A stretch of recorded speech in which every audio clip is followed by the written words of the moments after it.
You led the Fed in St. Louis, and you've been against this bailout. Why? I thought everybody was for it. I was against the TARP program, the asset purchase program. I've been in favor of equity infusion into banks, that is, government buying preferred shares or common shares in the banks.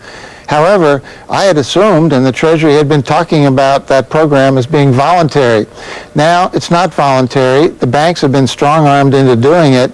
And I must say, the Treasury has no authority in the law, as far as I know, to require banks, any other company, to sell a piece of themselves to the United States government. Hang on just a second, Bill, because this is something that I have not heard covered anyplace else. I have not heard this focused on. Everybody's so busy celebrating.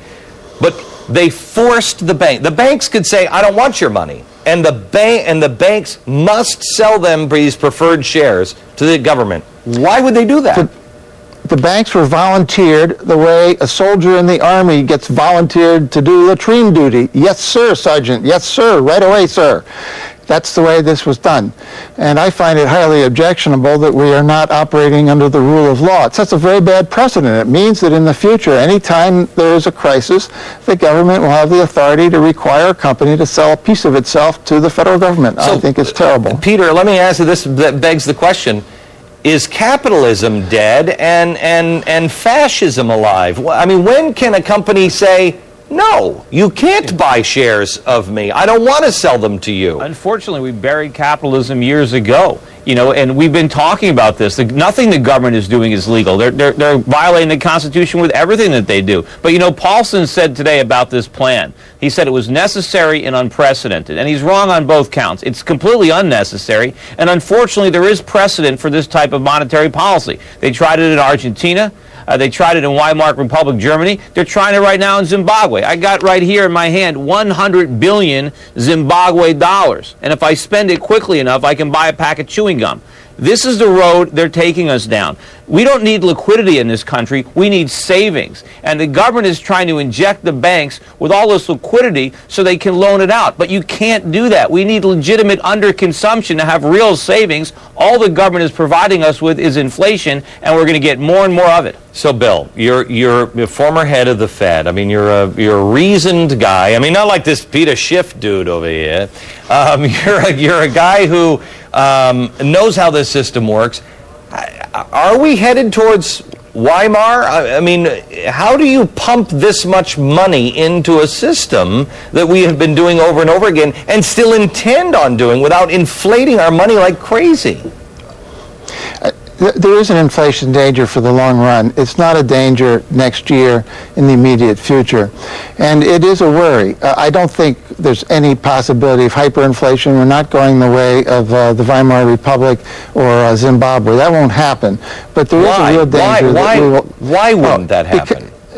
Because the federal authorities and the Federal Reserve and the understanding of the economics profession is such that won't happen. I'm confident that it won't happen. So you're saying we're smarter, Bernanke and Paulson, these guys are smarter than the central bankers of other countries? They're repeating all the same mistakes. They're no smarter. They're the ones that got us into this mess. And fundamentally, intrinsically, there's no difference between the money the Fed prints and the money the Zimbabwe government prints. It's all paper. There's nothing there.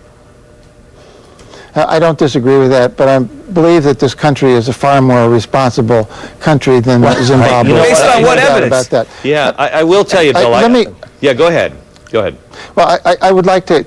Those are valid long-run concerns, and we must pay attention to them, and the federal budget deficit is going to be a big problem in coming years.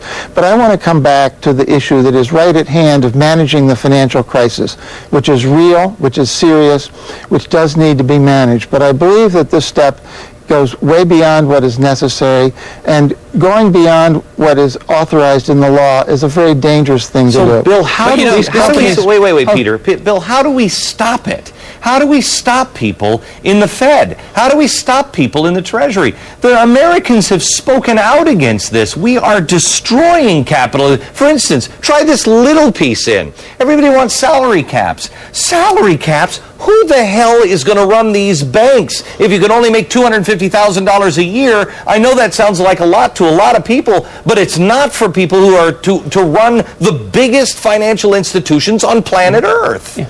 You know, well, one thing that would stop it would be if one of the executives of these companies, if one of these banks, the 9 banks, were to go to court and ask for a court injunction against this requirement. Then it would be tested in the court system.